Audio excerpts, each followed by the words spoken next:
What's up, everybody? I'm K. Marie. I'm Liv. I'm Mary. And we are Mirth in the Midwest.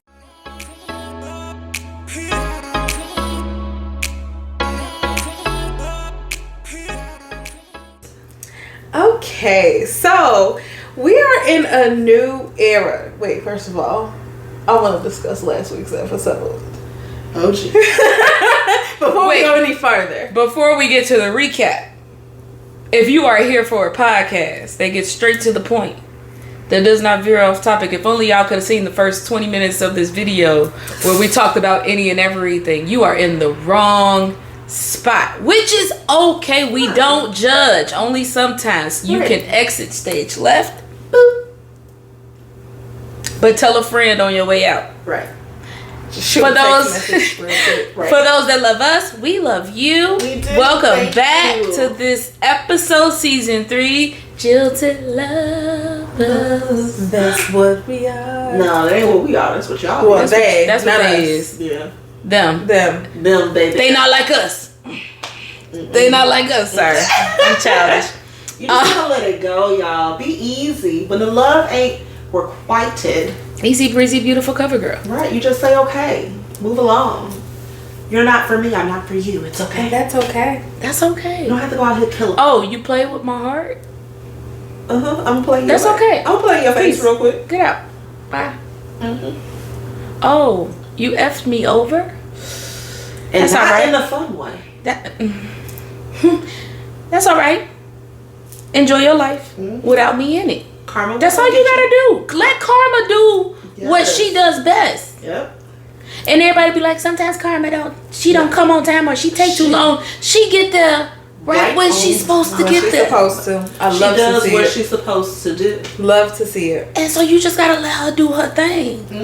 That's it. You don't have to go get yourself involved. Never. I like to see Karma whoop somebody ass who has wronged me. And I'm just like, I ain't even have to pray on your downfall. I ain't have to do nothing but continue to live my life. And this is my theory, my theory that I've come to lately. I don't even necessarily have to see it like, there is one person who really did wrong me in my work life. He got his, I heard about it.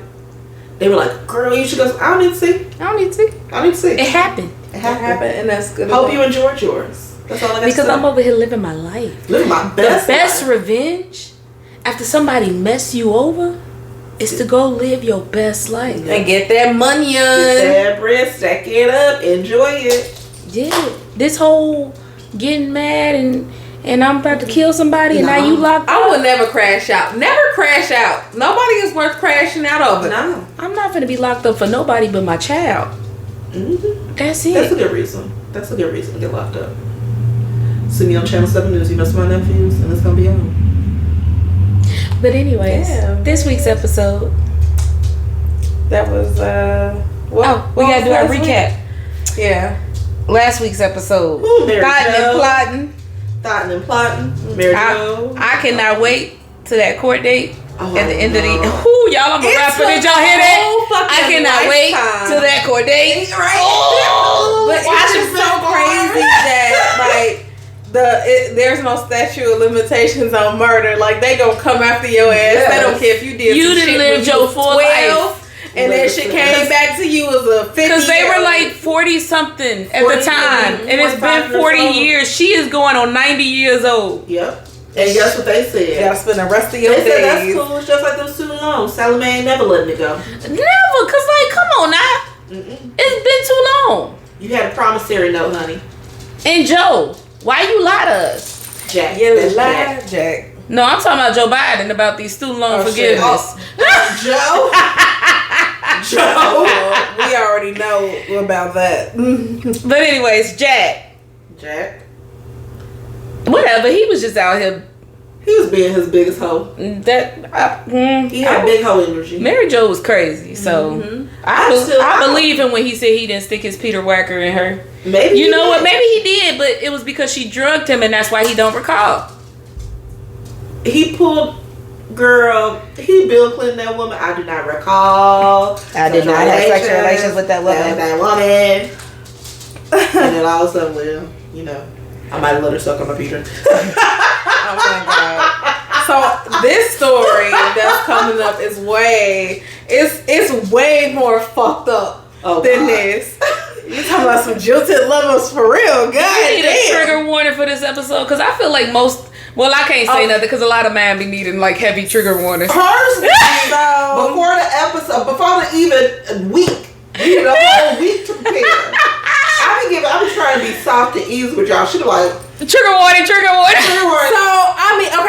I will say this. Yes, it's a trigger warning to this episode. This episode involves suicide and it involves a suicide note. Can you say suicide on YouTube? Yeah. Okay, I didn't know because I couldn't say the other colorful word that I use every day. And but that's different. That's different because But isn't that like a thing on like social media now, and that's why people be like unalived? Yeah. Unalived. Okay. Well, unalived. Yes. This is unalived. Unalived. So this involves in unaliving yourself. Girl. And writing an unalived letter. Yes, and writing an unaliving letter to multiple people. So it was really sad. So jump it and okay, I don't want to jump ahead. So, this lady's name is Sharee Paulette Miller. She was born October 13th, 1971 in Flint, Michigan. Oh, God. She was dealing with dirty water. That's what was wrong. Close to home, baby. So, wait. Early October, what sign is that? October 13th. I think that's a Libra. Libras. Yeah.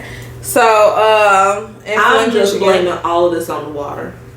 Well, this happened no, that water was contaminated. Wait, no, when this happened in around 1999, so this is before this happened, or it could have been floating around. That water was contaminated. That water been nasty. All right, so she had a husband named Bruce Miller. He was 48 at the time. You said Bruce? Yes. Okay. Wait a minute, Bruce was 48, and how old was she? She was in 1971. It didn't get her age, so this happened in 99. So she was like 30-something, 37. Yeah.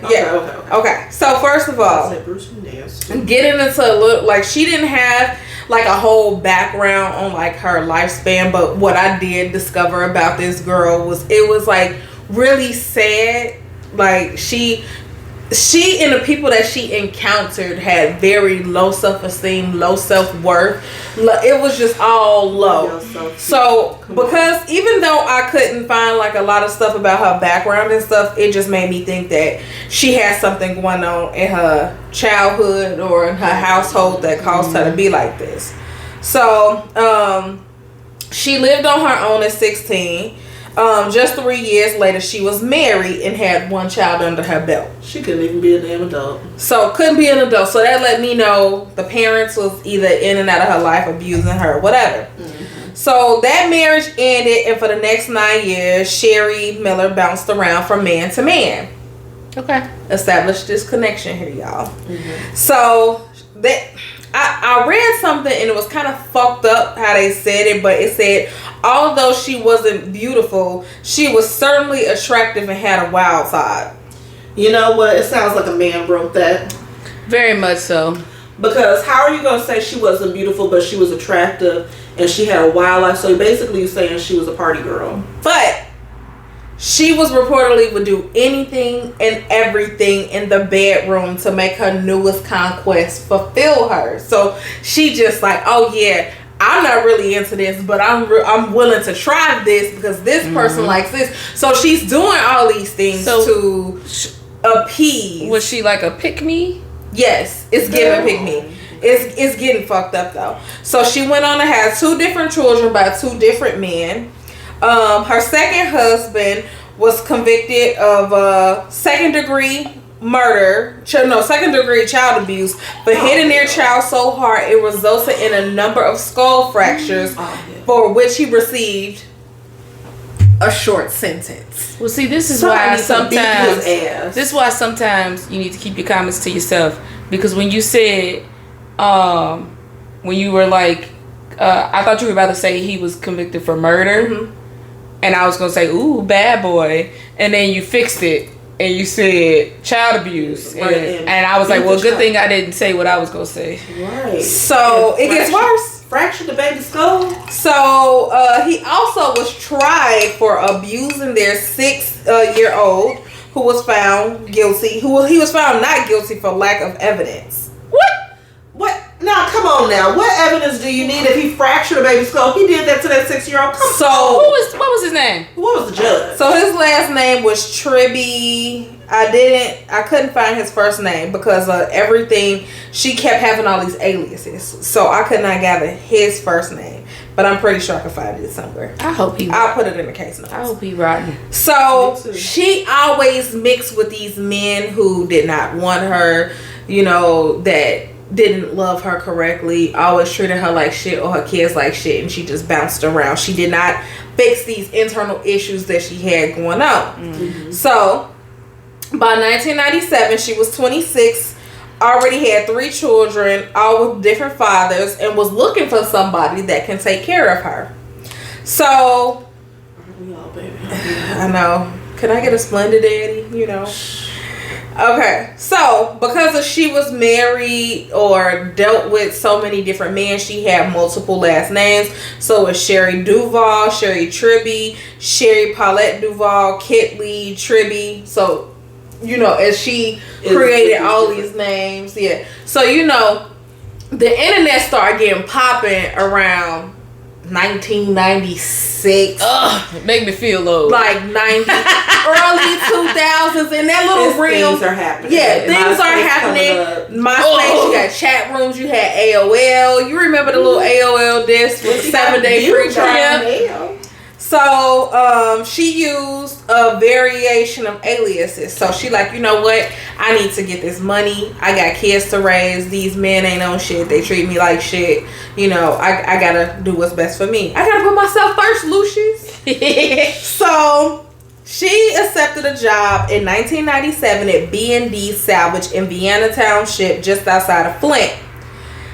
The salvage yard was owned by Bruce Miller. Okay, and that was who her husband was. That was who but this was before she even got married. So this is introducing her him. Boyfriend. Yeah, so, this is how they met. Yeah, this is how they met. So Bruce Miller, he was also a GM employee because the GM factory is in Michigan. Mm-hmm. So he worked there, and then he owned his own salvage yard as a side business. So get that money. And actually, that's a very cohesive. It is. It is very lucrative. Mm-hmm. So she kind of was like looking at him like, okay, well, one, I need this job. I got to make some side money. Looking at him like, he could be my cash cow. He can take care of me and my kids. And you know what? Looking at the pictures, and I'm gonna put the link in the notes. He was not an ugly man.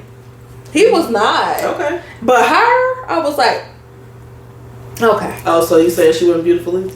I'm not gonna say she wasn't beautiful, but I can just tell when she wasn't beautiful. No, she was beautiful. She was. I don't know. When I get to the nitty gritty of this case, y'all gonna really be like, damn, now this bitch was ugly inside and out. Yeah. Okay. So, she was working at the salvage yard, and Bruce thought it was a great fit. So, I just couldn't resist. So Bruce thought it was a great fit. They got along well. They were dealing with she could handle the crowd because scrapyard people, they coming in. Some people coming in with rough attitudes and stuff. So it really helped his business a lot. Mm-hmm. So Bruce had his own money. So like I said, he owned his own business. He had people like women that was kind of like falling all over him. Mm-hmm. So Sharee figured that, he could provide me with stability, money, a household, help me raise these badass kids. Mm-hmm. He do for the time being. Basically, like Erykah Badu's song said, you'll do until he comes. Right. He's a placeholder. Exactly. So 2 years later in 1999, Sharee and Bruce, they get married. By 1999, she had her hooks and Bruce Miller. They got married. They had this nice little wedding. It was people who knew Sharee, but didn't know she was married because she flirted with everybody. She acted single. So when people be like, I ain't posting my significant other because I like my privacy. Now, baby, it's a difference between privacy and secrecy. This is at the beginning stages of the Sharee. internet. So Sharee, shame on you. So Sharee was like, okay, now I got this man. Now I need to give me some even some more money, you know. So no wonder men out here don't be trusting these females. I know, man. But let me tell y'all, I'm a good woman. I'm a good woman. These hoes ain't loyal. I ain't got no ring on my finger. Happily divorced. DM me. I'm just playing. No, she ain't. So, she decided that she was gonna start selling Mary Kay cosmetics. At that time, Mary Kay, Avon was the go-to. Sephora, Ulta, these places sell you the best freaking product. Remember that hands? Mm-hmm. Oh, where it was like the testing was they were coming, they'd go, let me just put a little dye here, feel the difference, and it really was a difference. It really was. Like it was like an anti-aging cream or something like that. Listen. It was like an anti-aging hand cream or something. It was a big difference. It really was like it was like a firming cream. So I can tell you, she was making that money because that stuff that really shit. worked. So my grandma used to order that shit by the droves. And with Avon too, they had that skin so soft shit. Yeah, I was about to say they lotions and stuff. Yeah. And I don't know if they still sell it. I'm gonna look. They do. They do. That's not no picture. I got an Avon girl. So. She spent a lot of time on the computer because, you know, Mary Kay, it even till today, it's still all computer based. You got to do ordering, selling and stuff. Yeah, you got to do all the selling, the putting the spreadsheets and stuff everything. Like, yeah, it's a lot. So with her being in a computer a lot, and at this digital age, new digital age, came chat rooms. So chat rooms. She was on the party line. She was on the original DM. The original DM. It goes down in the DMs. So she said, excuse me. She helping you over there. So you know, chat rooms they weren't as organized as they are. I'm assuming today. I don't know if chat rooms, but they were. There was a point private. So you could switch to private. It would be like where you would type in and there would be a bunch of people in there. No, and then you could switch to private. But what I'm saying is like today, I don't know if chat rooms still go on. Like, you know what I'm saying? Oh, I feel like in some aspects. You play like there's chat rooms with games. Yeah. Certain games. Yeah, but not kind of how like the AOL interface was. Would Reddit be considered like a chat room? Kinda. That's like a public open forum. But not live time. It's close. No, because now we're in the time of, you know, the dating, specifically dating apps. Yeah. Like BLK and Facebook dating. And plenty.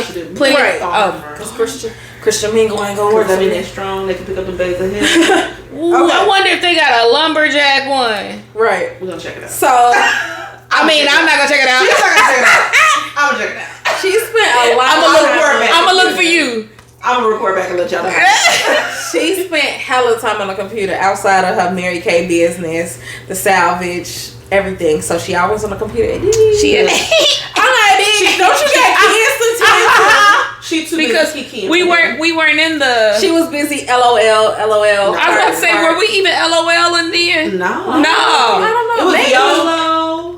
No, YOLO wasn't there yet. Not yet. LOL maybe. No, I don't think LOL was there yet. I think it was more like haha and we were hee. We were very much. I feel like this was a time where emojis started to come, but it was like the very but it was the very basic emojis. Like it was only like a smile or winky face, where you had to, but it was like where you had to type out the emoji, like you had to do a semicolon with a parenthesis. I wasn't doing that shit. Yes. So make your heart with putting the three and a little greater. That's less than sign. That's what she was doing, literally. So she ended up meeting a guy named Jerry Cassidy in an online chat room. So, you know, in my head, I'm like, again, bitch, don't you got kids to tend to? You got a husband, you got got 3 different baby daddies and a husband. All of this. And a job. He was a former Cass County, Missouri cop. So she's in Michigan, he's in Missouri. Who at one time had aspirations of becoming an FBI agent. Can we pause for a second? You chose your sneaky link to be a cop. Of all people. She was but you know what? I'll save my comments. Yeah. For later, because it will get spicy and people will be arguing with me with what I gotta say about military and law enforcement background. So that's just saying. That's gonna be an off podcast conversation. It could be a main one. So what's your sneaky link? What's sneaky about a cop? I'm just saying, if he why would you a lumberjack? That's what you should have went with. He gonna sneak and find out all your business. All your details. Damn. He's running a full background check on you. His plans were derailed after he was exposed for his wrongdoing within his department. What wrongdoing? So, like, you know, when you are a police officer, like, you gotta have a code. You gotta have a credo. Mm-hmm. So you can't be out here doing all this weird sneaky So what shit. he do? I get what you're he saying. do? But let me get to it. Because I'm ready for the tea. Let me get to it. Okay, so his goal was, I want to be an FBI agent. It's so many things that you have to do and go through before you can even get to that. Or at least fake it till you make it. It ain't no faking. No, I'm saying because you know we got some dirty FBI agents and all types of stuff, and they faked it till they made it. They did what they had to do to get into that position. Make it look good. Yeah, and then they started doing little shiesty stuff. So but you can't out here being dirty, and you gotta hide the dirty with some clean. Right. So his marriage crumbled. He drank too much. He dabbled in drugs. He was looking for a fresh start. He dabbled in drugs. So he was lonely and troubled. Most people thought of him as a nice guy. I don't do drugs. I just dabble. So, right. I just dabble a little bit, you know. So they continue to chat in a chat room and everything. And then they end up, you know, like, let's plan a day where we can meet up. Let's make this shit happen for real. All this cheating people. So their online affair turned into a physical affair. And Jerry thought that his life was going to change for the better because she was making all these promises. Oh, baby, I love you so much. Things are going to be great. You're going to get the prize. I'm the prize. Did Jerry know about her 3 kids and 3 baby daddies? So she told him she was a rich businesswoman living with a disabled husband, and he believed everything she told him. Girl, you can be whoever you want to be on the internet. This is fucking crazy. Pause. Side question. I know how you said at first their online affair, and then it turned into a physical one. Mm-hmm. Yeah, I know how everybody has their definition of what cheating is. Mm-hmm. It's cheating at the beginning. The moment you begin to thinking about doing it, that's where the cheating begins. If you cannot do if it remained online, cheating. Would you have a problem with it? It's emotionally cheating. And emotional cheating is harder to break than physical cheating. So I feel like between both of them, the case, this whole thing just reeks of low self-esteem for both of them, because he had all these goals, aspirations, and things, and then he started doing drugs. He started being sneaky and messy and dabbling, you know. So he had no qualms sleeping with a married woman. He was like, my life already is shit. He thought he was getting him a sugar mama. No, what he thought, he thought he was coming up. He thought he was getting a businesswoman. Yep. And she hooked, line, and sinkered his ass. Yep, because she like, I'm married to a disabled man, thinking like I'm finna get his money once he die. And clearly, he was doing more than dabbling. Because if he was just dabbling, he would have used them detective skills to figure out she wasn't a businesswoman. So this is crazy. So let me pull it up. Maybe he was dabbling in multiple drugs. Right. Little Xanny here. Little sniff. Little. So she gets to using this poor man. Rubbing on his guns. So, oh my God. So she's telling this man everything that he want to hear. Everything sounds so good. Of course. So she talking real nice. She said, "Let me." So after their initial face-to-face meeting, they continued their provocative online relationships. They were exchanging emails. They were sexting. Sexting before sexting was sexting. They was C-mailing. So then they were scheduling a few more meetups. Like, let's schedule these. Oh, we scheduling rendezvous. The sexually explicit photos that Miller sent, along with emails professing his love for her, all this evidence, seemingly blinded her. blinded him. My bad. I'm sorry. Wrote that wrong. So whether he was gullible, impaired, broken, or just an easy conquest for her, it didn't take too much to convince him that he needed to kill her actual husband. No, wait a minute. We didn't.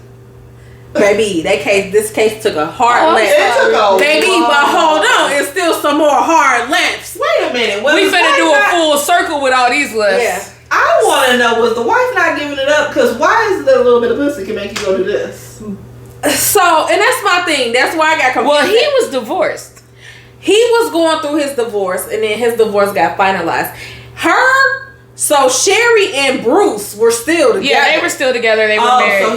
So he was divorced though. Yeah. So it was the dabbling of the drugs. It was the dabbling. Okay. But then my thing was she was giving him the pussy when he was high, and so it seemed better than what it was, and he's like, "Hey, this is worth killing for." It was like ecstasy to him. He was like, they were getting off. They was getting this high of like, you know, I'm getting caught up, or I'm getting my needs fulfilled, because Bruce, like I said, he worked third shift at GM. Mm-hmm. So he ran his salvage yard, and he also looked Bruce out here just trying to make money and take care of kids that ain't his. See, it's heifers like Sharee that make it hard for me. Man. So she had I call her Black Widow. Like I was looking into this. She's a Black Widow. So I can't even talk. She sent Jerry steamy videos of her playing with herself, lied on Bruce, and said that Bruce was beating me. Her disabled husband was beating her. Okay, Charles. Get this.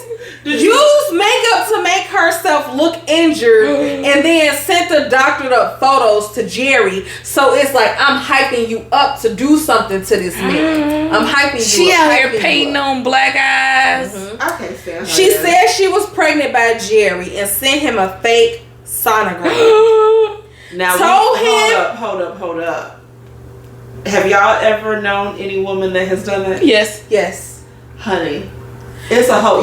That's a mental disorder. It is a mental disorder, and then straight up, like literally planned it so that her boyfriend wouldn't leave her, and then like 4 months in was like, oh, miscarried.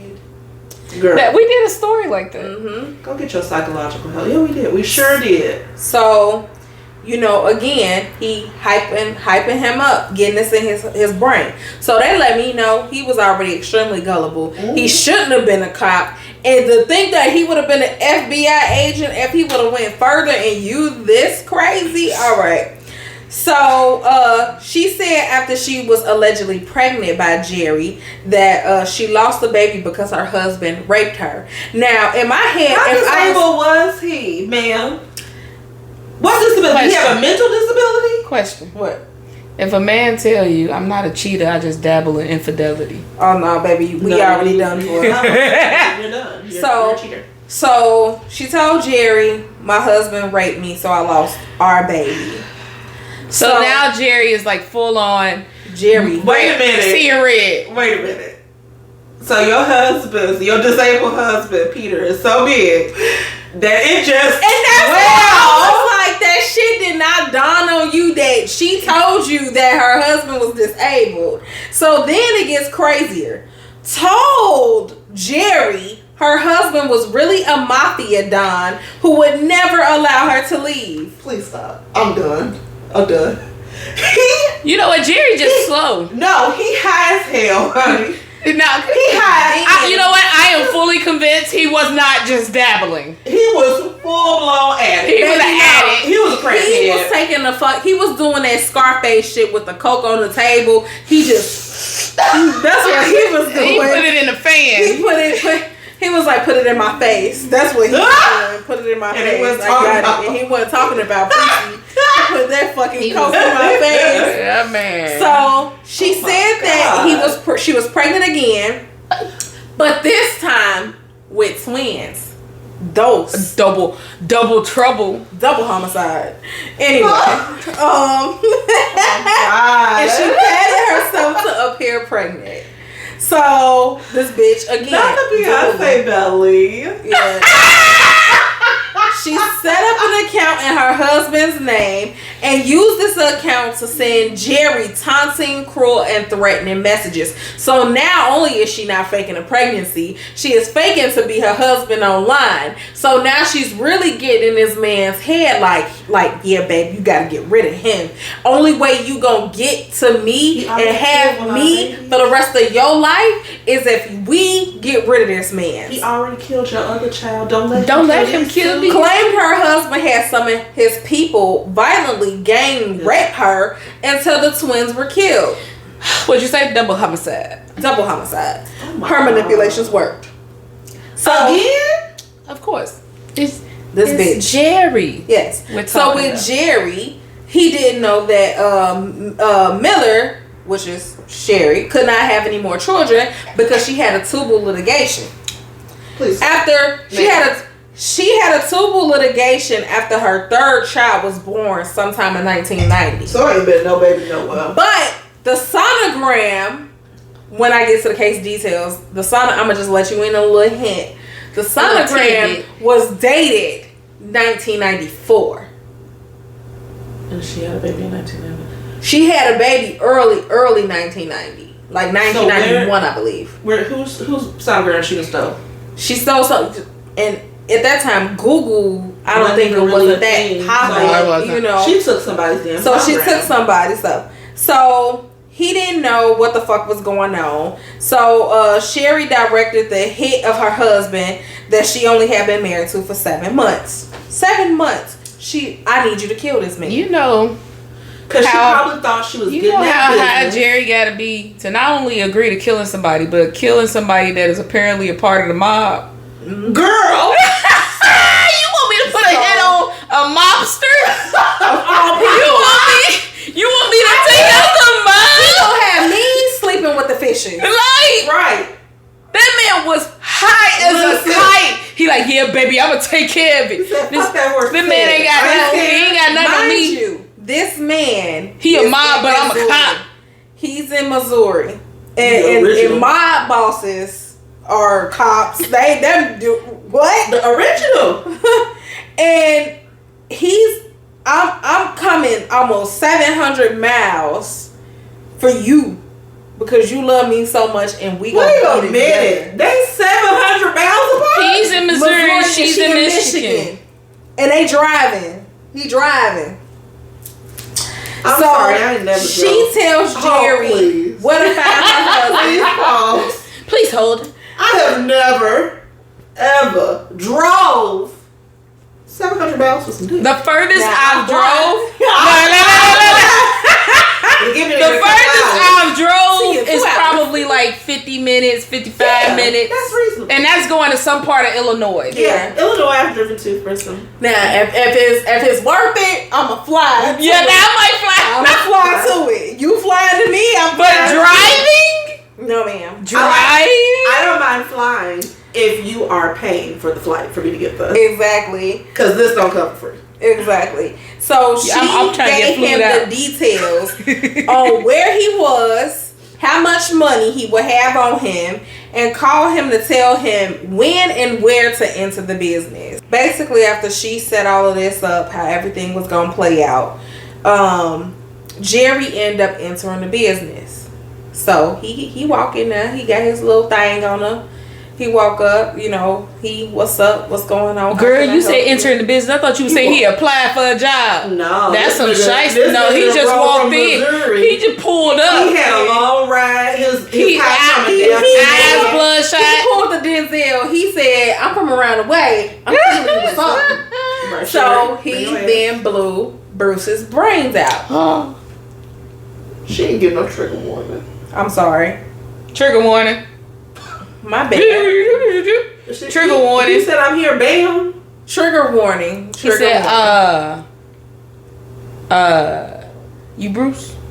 You Bruce? You know, he walked in the business. You know, this is just a scenario I'm thinking of how it happened. You know, he walked in like, how can I help you? You know, what part you looking for, what you need, whatever. You know, salvage yard. You know, like, hey, maybe I need a car door handle. Who knows? Mm-hmm. And so, you know, they conversing for a little bit. Car door handle. Then boom, he blow his brains out, just splatter all over the fucking place. So Man, Bruce, I had to see you when I like that dude. A blast from a shotgun, of all things. Wait a minute. You can't even conceal that shit. What the hell? Hey. That man came, he said.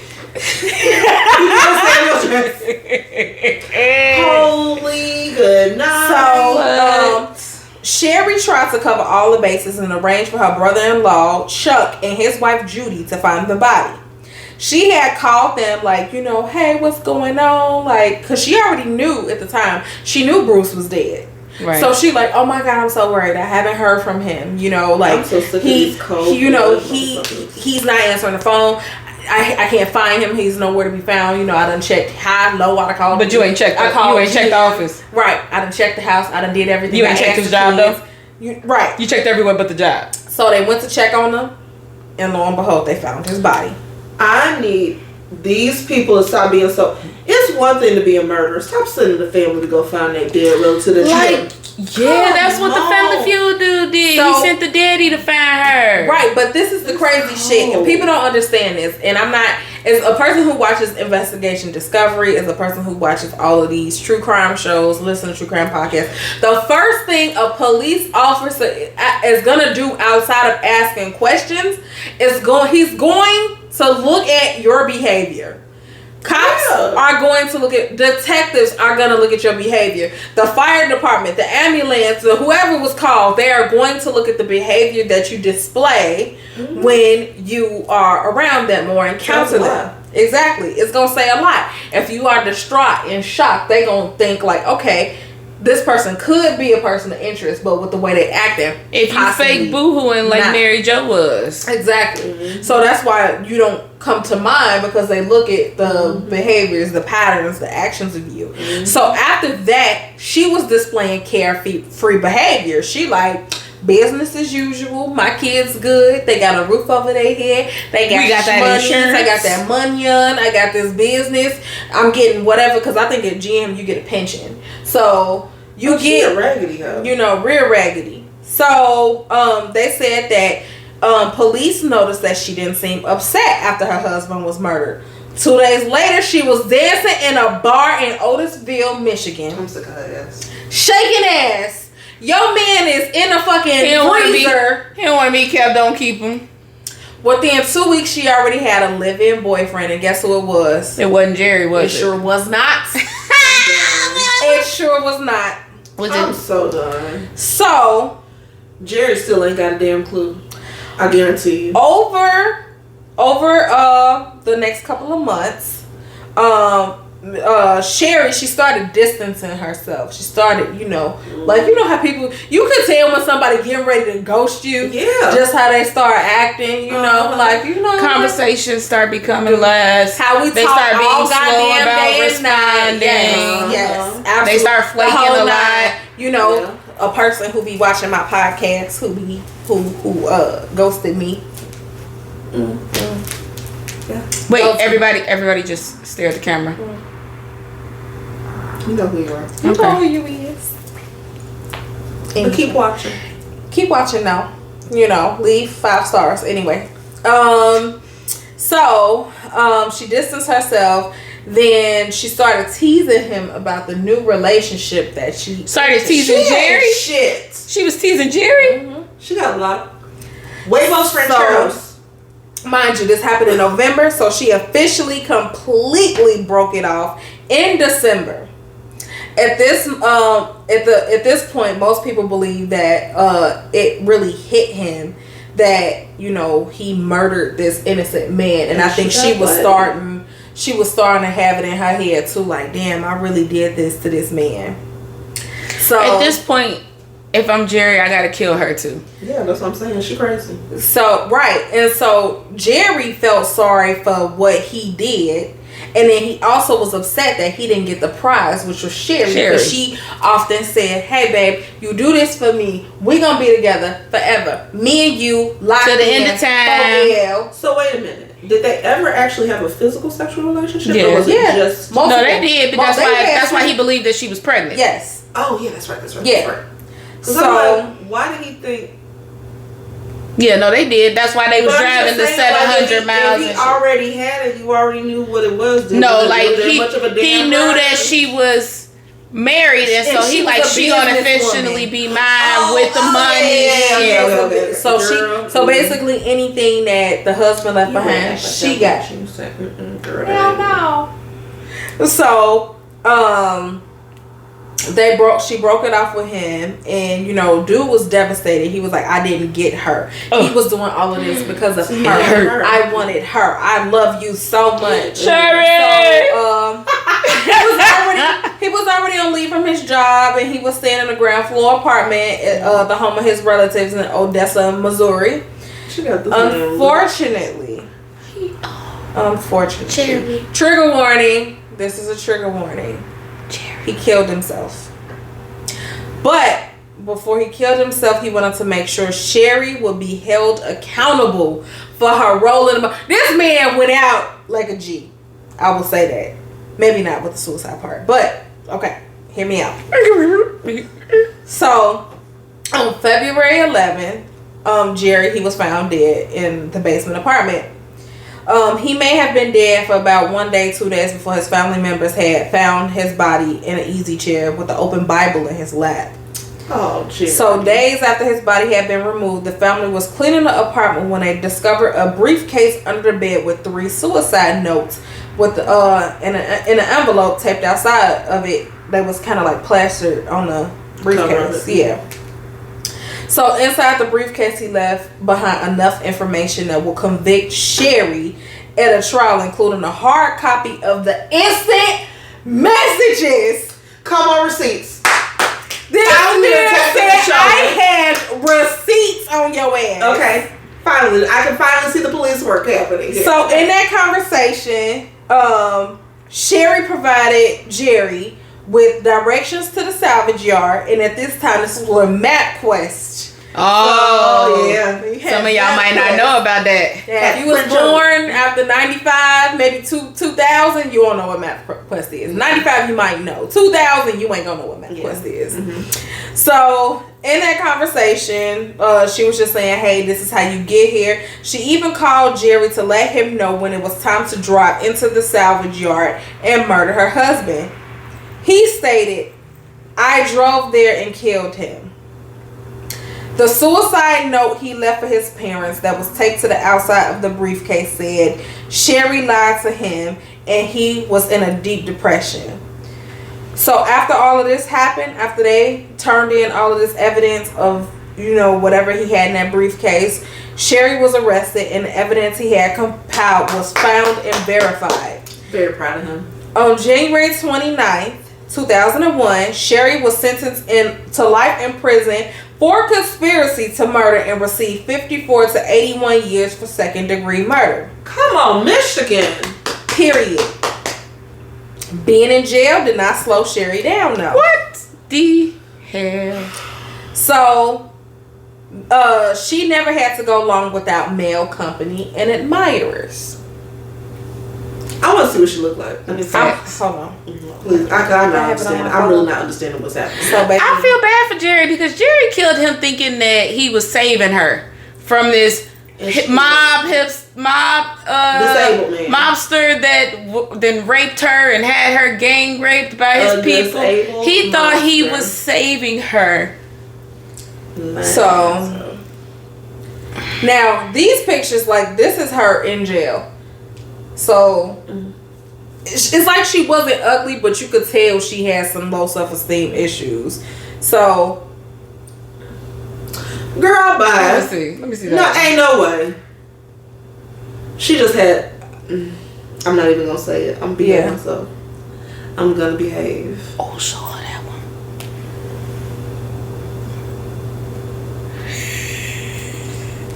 Mm-hmm. And this, I don't know if y'all want to see it. I do. What is it? This is the picture of him in his easy chair. No, I don't want to see that. I do. I don't. Nothing.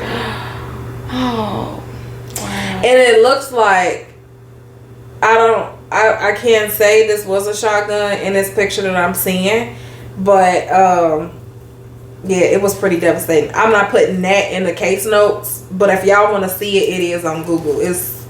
It ain't bad as it looked, but it's still the fact that it's a life ended. Her head game had to be strong. I'm just saying. Hey, she you know what? She possibly could suck peanut butter through a straw at this point. I now understand the statement of she wasn't beautiful, but she was attractive and a wild thing. Yeah, she had to be wild. She had to be real wild. It was untamed. It's untamed coochie. Mm-hmm. Okay, so even because she in jail, so you know how they feed you in jail, and especially if somebody putting commissary on her books or whatever, you know, she got hardened looks. She started gaining weight. She still attracted men.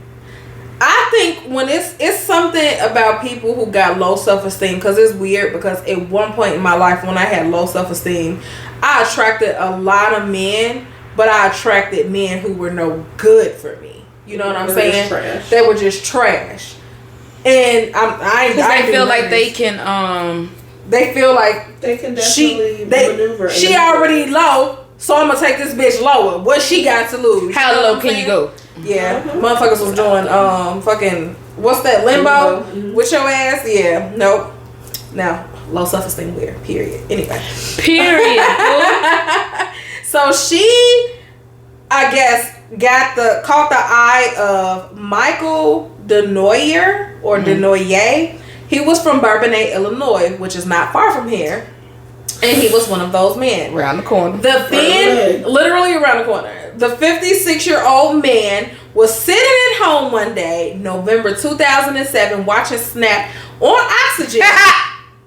How ironic. And he saw Sharee. And he was like, that's the one. Oh, wait, hold on. I wish we could change my voice when I read this. There was something about her murderous eyes that beckoned him. I saw something in her eyes that broke my heart. He said that's the one. He did. Y'all see my eyes? I got some big pretty eyes too, and they look sad because I ain't had no sleep. So feel sorry for me, please. A good man with some money, you know, who want to take care of me and my dogs. Who don't want. Wait a minute. Huh? Wait a minute. This fool was watching Snapped, and he said, "Oh, baby, you so sexy when you murder people." Oh my God. Girl, you know his nasty man was like, oh yeah. Yeah. Kill me, babe. Kill me. Yeah. Conspire this murder. That's right. Choke me. Choke me. Exactly. Like, you next, motherfucker. Get your whole life, dude. So he was so besotted with the convicted murderer that he saw her on a television show featuring women who killed their husbands, and wrote her a letter personally. Like, baby, your last husband ain't had nothing on me. So she responded to his letter in 2008, and he visited her in prison. Please stop. It's ugly, y'all. It's real ugly. Get cozy. So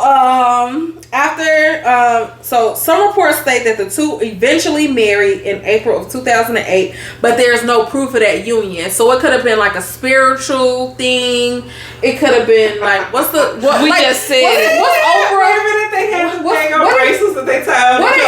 that thing Oprah had with Stedman? They not legally married. A civil union, like a civil union. They had like a spiritual. No, because civil union is you living. Yeah, y'all been living together for so long, and so did he go down to jail and live with him?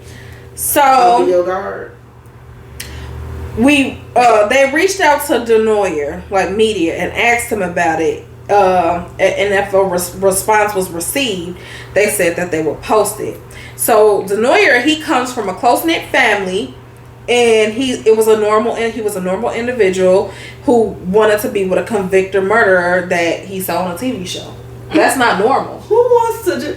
So he got psychological problems. So yeah, y'all remember that post that was going around some years ago of the guy who was a convicted. Yeah, he was fine though. Yeah, oh yeah, I remember that. But he wasn't no actual murderer, right? I don't know. He did something. He just like I think it was robbery. Yeah, I think it was robbery. I don't know. Everybody just stole a penny candy somewhere here now. Oh no, he was doing more than that, baby. I think he was doing grand larceny, I believe. Oh no, that's too much. So a person who claims to be Denoyer's nephew attempted to explain what was his attraction and how he commented on like the articles that was floating around. So he said he has had a fair share of broken marriages, and it is not fair for anyone to criticize based on information you found or heard from the internet. That ain't information from the internet. It was the actual government put her ass in jail. He was told the government lies. He has told all of us there was something in her eyes, and we have all watched the Snap episode as well as as well as the ID episode that we can't see what he sees. He swears up and down she's innocent. I don't believe it's my business why he chose her, but he did, and it's not up to me to decide if it's right or wrong. It's up to me to decide I ain't gonna be around. That's a family member that's gonna stick beside you in your decisions. I'm not. If I was that family member, I'd be like, motherfucker, she in prison for a reason. Whether she didn't kill her husband in cold blood, she had her husband. I'm going to say something to you one time. Period. Depending on who you are, I'm gonna say something to you one time. If you don't listen to me, I don't know what to tell you. I'm telling you, this we gonna be distant relatives. Exactly. So get this: Denoyer now lists himself as single. Got a spiritual divorce. So somebody. so the twinkle left eye. Guess what happened, y'all? Guess what the fuck happened? What the fuck happened? Guess. They're separated. She was cheating on him. No. Did she start messing with a prison guard? No. Damn. Wait. Did she turn lesbian? No. Damn. She told him the truth. No. Any other guesses? She didn't get out of jail, did she? Yes. Bullshit! So, this heifer got out. How? So, it ain't been 50, 80, 9, 72 years. Ironically, Sharee Miller was granted a new trial because of the suicide note left by Jerry. Jerry wanted to ensure that Sharee Miller paid for her part in the crime, and that plan temporarily backfired. The court ruled that since Jerry could not be cross-examined because he was dead, that the suicide note should not have been admitted. Period. Oh hell! Now, Michigan, you fucking now. up. Why don't? Wait a minute. How come they don't consider that as an utterance? You know that law where you can, because there are times when that can be considered like right before you die. Yeah. So, after much legal wrangling, on July 29, 2009, Sharee was released from the Genesee County Jail on a $100,000 bond. Or reckoning, I can't pronounce it right. I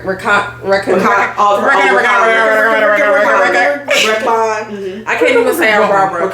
So anyway, while awaiting her new trial, she has spent more than 10 years behind bars. Enough. She enjoys her freedom while it lasts. So she was out of jail and up to her usual antics, partying and meeting men. Her usual. She said, "Hey, we out here. The back outside girls back again, period." She maintained a variety of accounts on social networks just for this purpose. So, in 2011, she claimed on her personal Facebook page that she was working at the comedy shop as a video and photo editor. Using her personal account, Sharee reveled in posting inspirational after people do foul shit, all of a sudden people find Jesus. Or they become awakened and enlightened. Yeah, like Jesus came down and just smacked you at the back of your head with his chomp glove. Hey, no. Stop it. No. Girl, bye. So, she posted inspirational messages, joined the Deadbeat Dads group, and appeared to the brim with the excitement that she would soon be a grandmother. Okay. She enjoyed her freedom to the fullest. She visited with her children, other family members, and friends. She enrolled in photo classes, maintained a highly visible presence on social media, and was heavily involved in planning her daughter's baby shower. Oh, she professed that she was a changed woman. Praise the Lord. Thank you, Jesus. She's not just a whore, she an attention whore too. She readily admitted that she had bad morals and told Dateline, just because my morals were so bad, that doesn't mean I was capable of murder. Period. The blood's not on her hands. The blood was on Jerry's hands, not me. I thought it. He carried it out. He didn't have to. He was a cop. He knew better. So, she received mental health counseling and admitted to doing a lot of bad things, but did not admit to murdering her husband. Because you know, when you go in therapy and you admit some shit like that, that is their duty to turn your ass in. I'm done. She said she missed many years of her children's lives because her mother raised them, and claims that the Bible changed her life. The good book. Wait a minute. Baby, she was getting on the good book with the good book. Wait a minute. Why did she need the Bible to change her life if she didn't murder her husband? Because she was trying to get on the good foot. She said she had bad morals. She conspired. Even though she didn't kill him. She was just a hoe. I made some bad judgment calls, but my Lord and Savior, I'm done. Jesus, has stepped into my life and lit up my world. The only reason why I wasn't a part of my children's lives was because my mom raised them. We're not going to get into the conversation of why she had to raise them. But period. God changed my life. Amen. Hallelujah. Hallelujah. 3 Hail Marys. All my whole choice is gone. Exactly. So it was a website that was posting all this information about her. Like, you know, it was kind of like the Lipstick Alley website. Almost like with all the gossip, juicy details, and everybody just going in on her motherfucking ass. So she decided to respond. Ooh. So Sharee said, bitches. Well, she didn't say bitches, but this is this you might as well have said this shit. So she says, I am still home free. It will be 2 years this month. I have won at every level. Thank God. There is more to the system than people can care to learn. Whether you believe my innocence or you believe I am guilty doesn't affect me. I want to thank those who spoke out for me. I appreciate the voices of knowledge just for speaking out as well. Everyone has their own opinion in this life, but some opinions are not based on the hard facts. Whenever there shows a shadow of a doubt in case of our justice system, then there will not be a guilty verdict. Baby, there was no doubt with them I am messages. Those are the instructions that are given. She is completely delusional. We cannot find people guilty based on feelings of opinions of that person. I am now in the U.S. Supreme Court still fighting for a fair and just trial. If it would have been fair and the laws would have been followed by the judge, who, by the way, should have known the laws. I think they know the laws. Wait a minute. Judge. Talking shit about the judge, then maybe the outcome would have been different. I remember watching several people being released from prison once because DNA was a factor. So many people spend so many years in prison when they are innocent. How many of you judge those very people guilty of those crimes because the prosecutor's case looked good?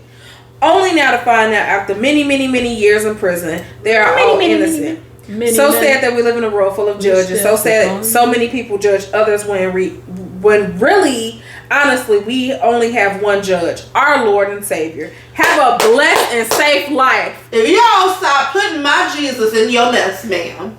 Miller even received support from Monica Johnner, an outreach worker with Arrow Advocacy Reentry Resources Outreach Program. And then she spoke at the Lansing State Capitol of the importance of providing help to former inmates.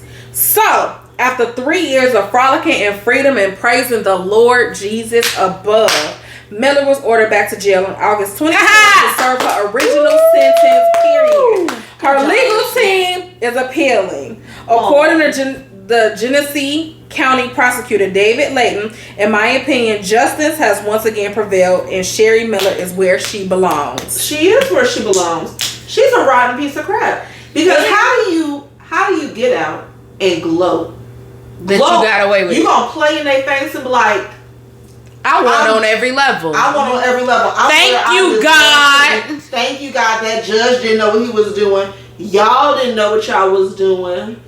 I wasn't the problem. He was the one that was the cop.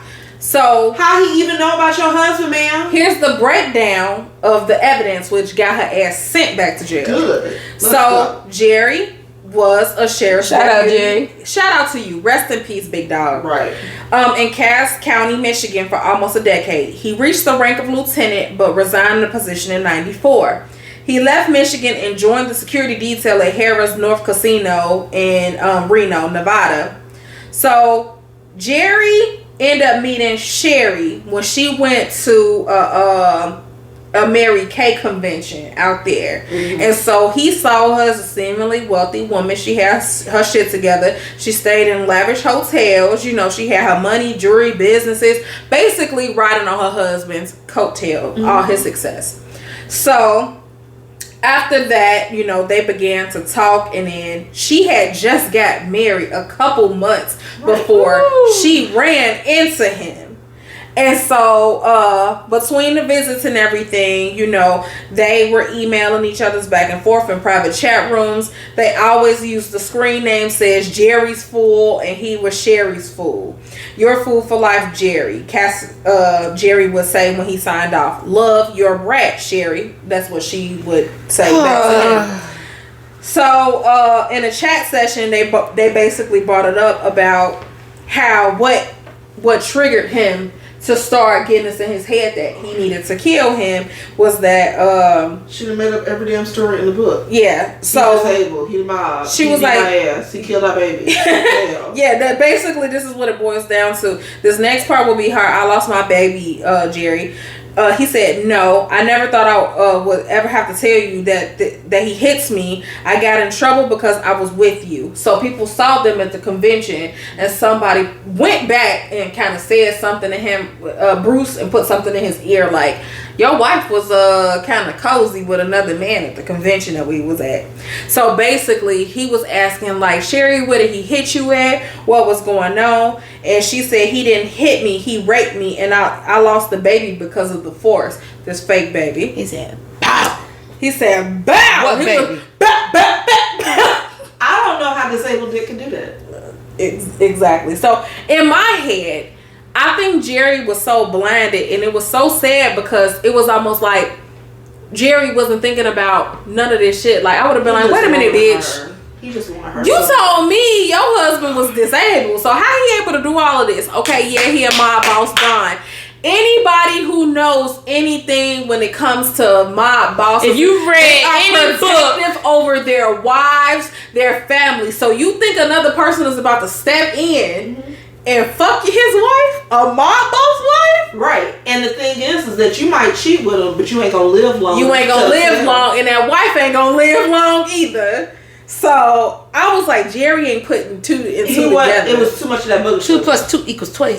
So basically, all of that evidence got her pretty much caught up. Mm-hmm. So she started saying, like, you know how when she got when her thing got reinstated, basically she was in there talking about there's no way for me to change or undo what I did. It's forever. I can't take it back. Now remember, earlier she was talking all that shit about talking big shit. She was talking big shit. The Lord and Savior got her. The judge don't know the laws. A judge? Right. A judge. Right. Okay. All right. So she said, I still have a really hard time looking in the mirror knowing what I did. I waited to tell the truth until I got nothing from it, but hopefully a sense of peace. So Girl. She is serving her original sentence, as she should. Yes, she should. And she feels guilty about them two crashing out. No, I think she feels guilty about being caught. That's what I think she feels guilty about. So she don't feel guilty about it. She messed up so many people's lives. Messed up lives, her own children's lives, her lives. Took 2 lives. She took 2 lives, really. I will tell you, honestly, maybe her kids were a little bit off. I think they were off after, especially the second husband. No, the first husband had fucked up the first kid by hitting them in the head, you know, fucking with them. And then, like, she had 3 children, so her 3 children have to go through life suffering without their mother or being loved correctly. So hopefully her kid's not out there making the same mistakes she made. And maybe her mom did a better job with them than she did with her. Right. And so I'm sparing the details of the suicide letter because it was 3 suicide letters, but I will have them in the comments and links in a note section, so you can read those or look at the pictures on your own free time. But it was a pretty sad case, but it was just like it showed that misery truly loves company, and she was forcing people into her web of misery. Like, she like, okay, but I will say in a way she was right. You can't really force people to do nothing. Mm-hmm. Like you said, there was something in that esteem that was all her. And him too. And I'm not gonna say the scene that was low that allowed him to be carried on that path with her. But right. What she was a master manipulator. Manipulator. But I can't confirm or deny like Bruce was doing anything wrong, because everything that I have read and looked up, it was just saying Bruce took care of his family. Bruce worked 3rd shift. Bruce did and Jerry was dabbling in drugs. So he wasn't thinking clearly, because it does alter your. But she was looking for somebody to take care of her, and basically she had somebody. That's to take what I'm care saying. Of her. I think it was more than that. She was psychotic.